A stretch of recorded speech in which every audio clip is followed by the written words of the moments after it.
Well, good afternoon, everyone. It's always fun being the one between you and the drinks. But, I love talking about this stuff, and it gets me excited, and hopefully I can get you exhilarated as well about what we're doing at LAX. I'll focus mainly on LAX. We operate two airports, Los Angeles International Airport, or LAX, and also Van Nuys General Aviation Airport. But I'm going to focus today on the vision for LAX and what it's going to do for the city.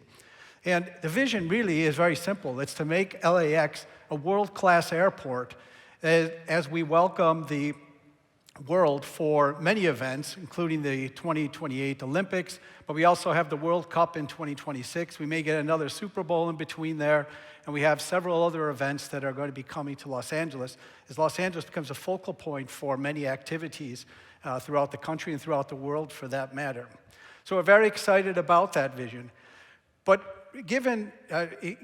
put aside all of those events that we're having, Olympics and everything else, everything we're doing in our vision for LAX would happen even if none of those events were coming here. Because the major objective for LAX is to enable the economic development of the Los Angeles region. And all the things that we're doing are focused on making sure that LAX is in a position to be a world-class airport and able to handle the capacity that is forecasted to come to Los Angeles in the next 10 years. So our vision is beyond just events. It's really making sure that we're in a position to make LAX the great city in the world that it needs to be. Now, we're going through let me step back for it. Many years ago, there used to be an adage that said the 7 most dreaded words in Los Angeles were, "Can you please pick me up at LAX?" And we are trying to get that it completely different, completely changed, so that people are excited about coming to LAX. And that's really the main objective of our vision. And we're doing that through a whole transformation. And it's not only a transformation of facilities, but it's a transformation of the way that customers interact with our airport. It's a transformation of the way that people get to and from the airport. Every aspect of what we're doing is going through transformation. So I'd like to go through a lot of the elements of that and show you and get you excited about LAX. If you haven't been to LAX in a long time, and you go there now, you will see completely new structures, new terminals, lots of new things that are going to be really just a tip of the iceberg of what is going to come. So I put up a map here of Los Angeles Airport, of LAX, and just to give you an idea of all the things that we're working on here. We have a phase 1 of our capital improvement program, which we're about 75% of the way through. It's a $15 billion investment in this capital improvement program, and it's touching pretty much every aspect of the airport. The biggest part of it is the way that we're going to change the access to and from the airport through our automated people mover train and through our consolidated rental car facility and a new economy parking lot. I'll go into more details on those later. We're also doing a huge transformation of all of our terminals. We have completed, or we will, by next year, have touched every single terminal and modernized or rebuilt all of those terminals. Terminal 4 is going to take a little bit longer, but by the end of next year, all of our terminals will have been modernized.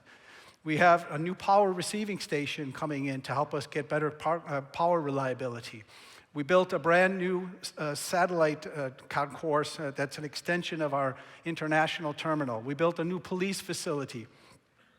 We've opened a new Terminal 2 and Terminal 3. So just tremendous progress. We've probably already delivered about $7 billion of this 15 and are about 70% of the way through the rest of it. So this is going to significantly transform the way you access the airport and the way that you interact in the terminals. And just to go into a little bit more on what we call the Landside Access Modernization Program, or LAMP, and the key component of this is this automated people mover train that is going to really change the way people access the airport. So you can see in red there the route of the people mover train. It's about 2.25 miles from the westernmost station in the central terminal area to the consolidated rental car facility. And the train will take about 10 to 12 minutes from end to end, and we'll have every 2.5 minutes, a train will come during peak time. So it'll be really, really frequent train. Now, the key about this is that it's going to really eliminate a lot of the traffic that comes into the central terminal horseshoe that many of you are used to. It will connect with the metro, with the city's metro. So you're going to be able to take the train to the airport, finally, after all these years. But we're also having a consolidated rental car facility. And this is going to be the largest in the world. The structure itself is the second largest structure in the United States, concrete structure, second only to the Pentagon. So it's a massive thing that's going to enclose all of the rental car companies, and people will be able to take a train to the rental car facility instead of having to get on these buses, and instead of these big, huge buses coming in and creating a lot of traffic in the terminal area. We already have delivered our economy parking lot as part of this, which is being facilitated by a bus right now, but we'll have that train. So this really is going to change overall the way that people access the airport. It's going to give lots of options for how to get to the airport, where to pick up and drop off. The 405 is all to the right there. You can just get off the 405, go by where it says ITF East, and pick up or drop off somebody, and then you're back on the 405, not even anywhere near the central terminal area. So really significant change in the way we do things. I just want to give you here a little video of what it will look like, actually what it looks like right now. This is a video of a drone that's going over the guideway of the People Mover. Do I have to click for that? No. Can we go back? I don't know, how do we? Are you turning that on or no?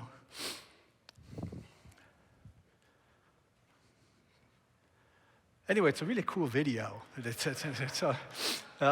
When we'll show it to you. You can see it on our YouTube site. So go on our YouTube site. It's really cool to see the drone and hover over the guideway. So these are some renderings of what it's going to look like. This is a view westward. And you can see our theme building and how the train is going to wrap around the theme building. And that's, you see the central station in the central terminal area, and then the west station, that's right across from our international terminal. And then you see the pedestrian bridges where people will get off the train and walk across those pedestrian bridges to get into the terminals. A really beautiful system that's going to look like. Here's looking east at the east station. And how it's going to go at night. And actually, the train goes right through our pylons. So at night, you can be taking this train right through the pylons. It's actually quite a beautiful route. So we're very excited about that. But it wasn't enough for us. It's not completing our vision. We really have to make sure that we're in a position to be able to handle the forecasted passengers that are going to be coming to LAX over the next 8 to 10 years.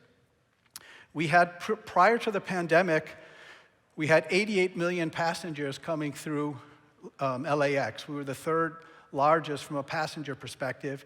We're actually the largest origin and destination airport in the world still, which means more people start or end their journey at LAX than any other airport in the world. And we're anticipating further growth for that. It's anticipated that by around 2032, we'll have at least 110 million passengers coming through here. So we had to make sure that we had the facilities and the access to be able to make sure that we can support that many at a very comfortable service level. So we went and started our next phase of our capital program, and that's going to be another $13 to $15 billion. And the main aspects of that are a new terminal, a new International Terminal 9, a new Concourse 0, which is going to add additional 9 gates to Terminal 1. And then we're going to have a new roadways to help cars access the central terminal area a little easier, taking some of that congestion off of the local streets there, and also just to make it easier so you don't have to take 45 minutes to get around the horseshoe that we have there. And then just as important are improvements, significant improvements to our airfield to allow us to be able to alleviate a lot of the congestion that already exists but will certainly exist as more and more aircraft come. Then we have few other things. A big aspect of this is a cargo modernization program. We have a significant amount of cargo that comes through LAX, but we could do so much more if we had more facilities. We're probably the, per passenger head, we have the smallest amount of land at most airports in the world. Maybe Hong Kong can compare, but they just build out into the sea. But we have a very, very, very restricted space, and we're surrounded by neighborhoods on 3 sides and by an ocean on the other, so we have nowhere to go. So we have to make more efficient use of the space we have, and that's the main focus of the cargo modernization program to help us to do that. So we're really excited about this.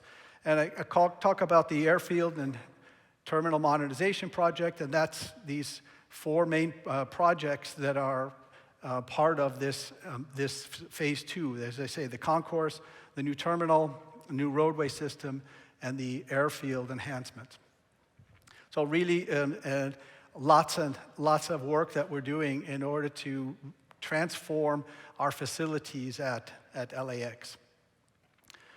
And that'll be great. The facilities will be great. You'll be able to get in and out of LAX a lot easier.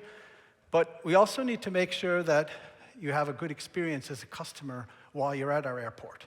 And that's why we're focusing on innovation and customer experience. The main objective for us from a customer perspective is to allow the customers to control their journey through their mobile device or whatever digital channel they choose, and have more predictability about what their journey is going to be at the airport even before they get there. So we already have put in multiple components of this. We have a brand new parking system, a smart parking system that allows you to pre-book or reserve your parking or reserve valet. And you can do it all through your device, put all of your information in the application, and then you just drive up. It recognizes your license plate, the gate goes up, and we have lots of signage that direct you to your open space. So that's now available, and I would encourage anybody who's going to park at our airport to use this application, because it will save you lots of time and money if you pre-book. We also, so passengers can know when they come to the airport where they're going to park, and that's going to be very clear for them. We also have an online food and beverage ordering system where you can pre-book or pre-order your food and beverage even before you get to the airport or at the airport. And then you either pick it up at the concession area or you have it delivered to your gate or wherever you're sitting in the airport. We also have in 2 terminals, and we're expanding this as we talk, an application or a system that allows you to pre-book your space at the TSA security checkpoint. Now, if you're not a Clear member or TSA Pre, you can go onto the application and you can reserve a 15-minute window. And if you come to the airport in that 15 minutes, you go right to the front of the queue. So again, that predictability and that control of your journey. We're also going to be developing different types of amenities that you can pre-book to help you with your journey. Things like common use, pay-per-use lounge if you don't belong to any airline lounge space. We're going to have different types of amenities there for, you imagine things that you would like to do, but if you had time, you would do them. Things like getting a haircut or nails or playing virtual golf or something else that is fun. We're going to be having more immersive experiences there for, imagine a virtual art museum, for example. So lots of different types of amenities and services that people can pre-book so that when they're at the airport, they know what their journey is going to be. And then we're incorporating lots of new technology, specifically biometrics, to help passengers get through the hard part of the journey, the processing part, much faster. So we already have biometric boarding for international flights. TSA, we have all of the latest technology, including some biometric checkpoints for the TSA security. All of our immigration for customs and border protection are all equipped with digital equipment. If you're a global entry member, your immigration experience right now at LAX takes about 5 seconds. All you have to do is look into a camera and you're done. So we're trying to get that so that the passenger journey, the hard part of the passenger journey, could be as seamless and as contactless and as easy as possible. So lots of exciting new developments to really improve the customer experience and give the customer that control and that ability to predict their journey when they come. So these are all exciting things that we're working very feverishly on. But just as important as what we're doing is how we're doing it. We're very, very focused on sustainability in everything that we do. We have a very aggressive sustainability action plan that's going to get us to zero carbon emissions by 2045, at least for the things we control. We can't control the airlines, but the airlines are just as committed to sustainability as well. So we are doing things like electrifying as much as our fleet as possible. We're putting solar in wherever we can. We're helping our airlines to facilitate the use of sustainable aviation fuels or unleaded aviation gas. We're changing the way we use water and moving to renewable energy wherever we can. So very aggressive and a very comprehensive sustainability action plan. We are a business, an industry that everybody says we pollute, so we have to get better, we have to improve, we have to become more sustainable, and we're committed to doing that as we go through this transformation. Another thing is inclusivity. We're trying to be very inclusive in everything we do. You see that we're putting $30 billion of construction, and one of the things that we're trying to do is make sure that that money is given to companies that better represent the demographics of the Los Angeles area.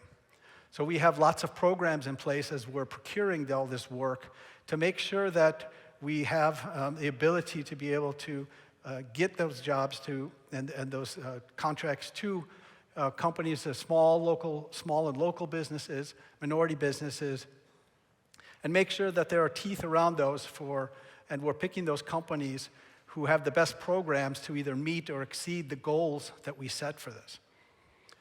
We have tremendous success in hiring local for our construction projects, and we have a lot of programs in place in order to help small and local businesses and minority businesses to get certified and to figure out how to do business with our department.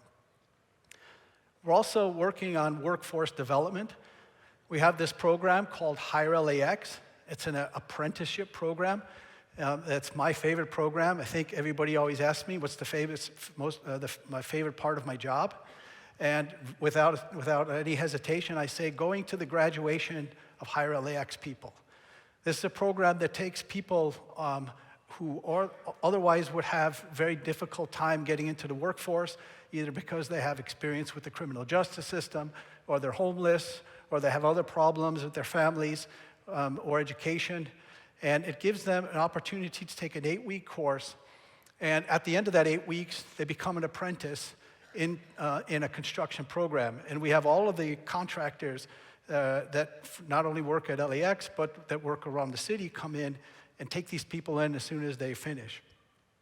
We've graduated over 310 people so far, and the stories that they tell about how this program has transformed their lives, and not only the lives of them, the lives of their family and the lives of their generations coming after them, by giving them going from nowhere to having a very well paid career that will help them throughout the rest of their lives. It's really transformative and heartwarming to hear some of the stories of these people.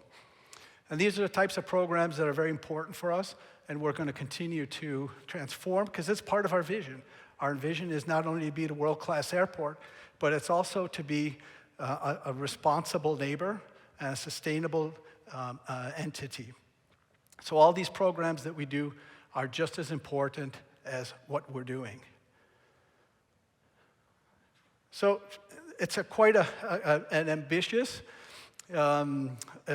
venture and initiative, the set of initiatives we have. Keeps me busy. But it's not without its challenges, as you may think. I think the biggest challenge is that we're trying to do all of this work while at the same time we're running one of the busiest airports in the world in such a small little space. And that creates lots of challenges. If you go through, invariably you're going to see construction at LAX. And our goal, our objective is to try to make sure that we can get that construction done as quickly and as cost efficiently as possible, but still at the same time allowing us to operate the airport and get people through in an acceptable service level. And that's a huge challenge because you always are battling how you're going to get something done from a construction standpoint fast with making sure that you're not taking down too many roads or blocking this or blocking exits to terminals and things of that nature. So that's a real challenge that we have to deal with on a daily basis. And sometimes we get it wrong and we have to be flexible and adjust on the fly. And going along with that is that we have multiple projects. Now, all these projects aren't being done by one company or by one team, and they're not all started and stopping at the same time. And so there's new projects starting and old ones finishing, and they're in the middle of other things. And this project has to shut down this road, this project has to shut down that road. And you want to make sure that everybody isn't shutting stuff down at the same time. So the logistics of operating such a big program all at the same time is a real trick and a real challenge that requires really logistic excellence. So that's a huge challenge. Also, challenge is making sure that we are a good neighbor to our neighbors. We're an airport, so airports necessarily have noise and emissions, and we do everything we can to try to mitigate that as much as possible. But we're going to have noise and we're going to have emissions. And then when we do all this construction, that goes on top of it. We have a lot of trucks coming in, we have a lot of dirt that we're kicking up, there's noise from the construction.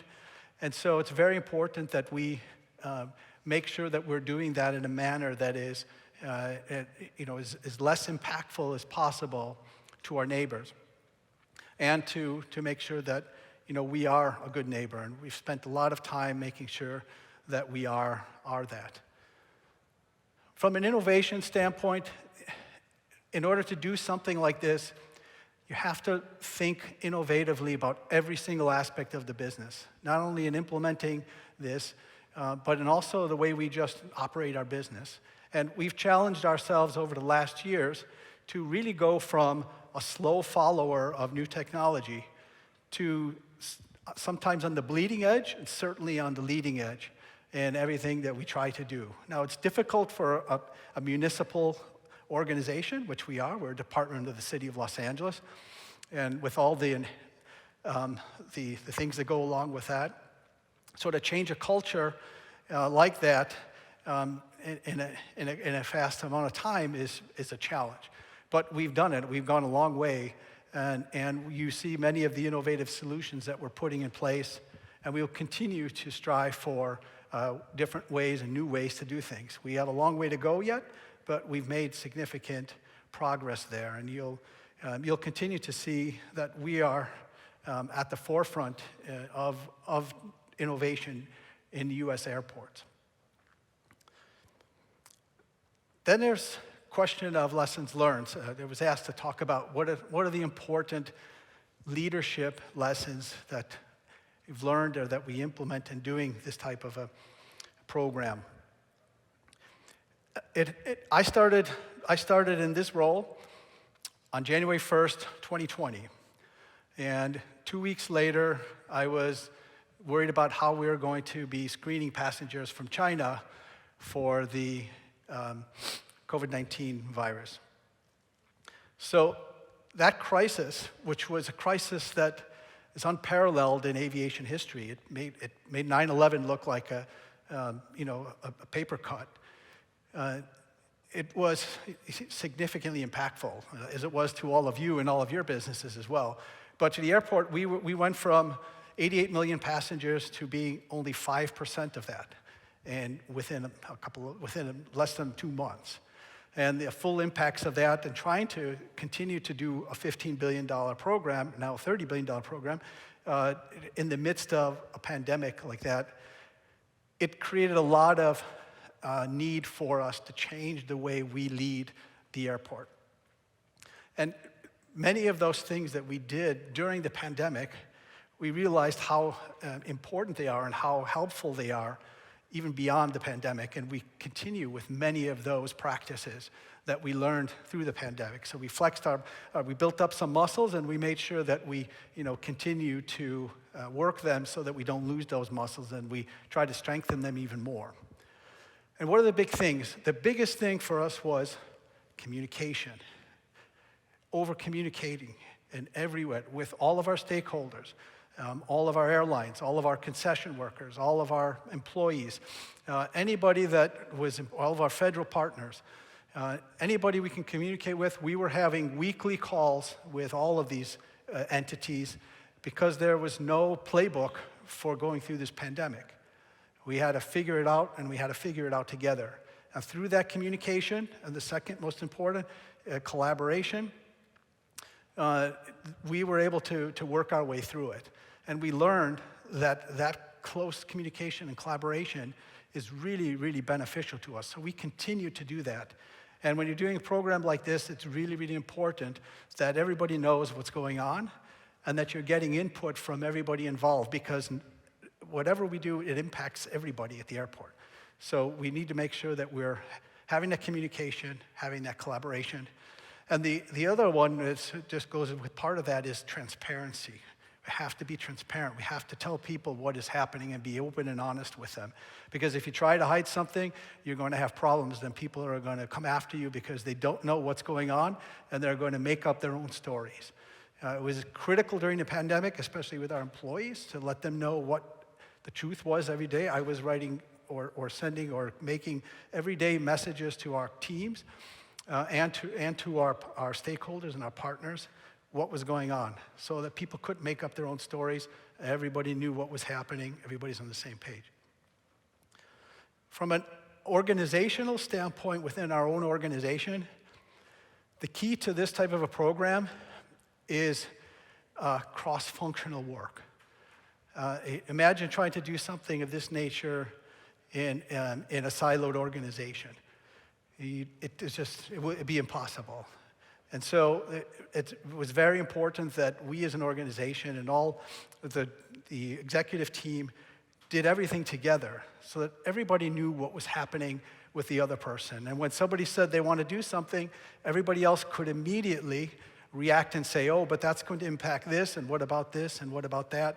And we could work it out on the fly. And so that cross-functional work, it was and continues to be critical to delivering a program of this size. And, I often say that my role is just standing in front of our executive team and getting the obstacles out of the way for them so they can do their job. And so what I see myself doing is I just keep pushing obstacles out of the way, and every once in a while somebody comes from behind me and cracks me in the back of the head, and I fall down. But then I get back up and I keep moving the obstacles. And that's the key. You got to make sure that things continue, that you're constantly pushing things forward. Because there are so many things that come that will try to detract you from really achieving your goals here. And every single day something happens. Saturday, I had a denial of service attacks on our websites. We had a small plane crash in there. We had, on Friday, we had picketers at the airport. There's constantly something that is trying to hold you back.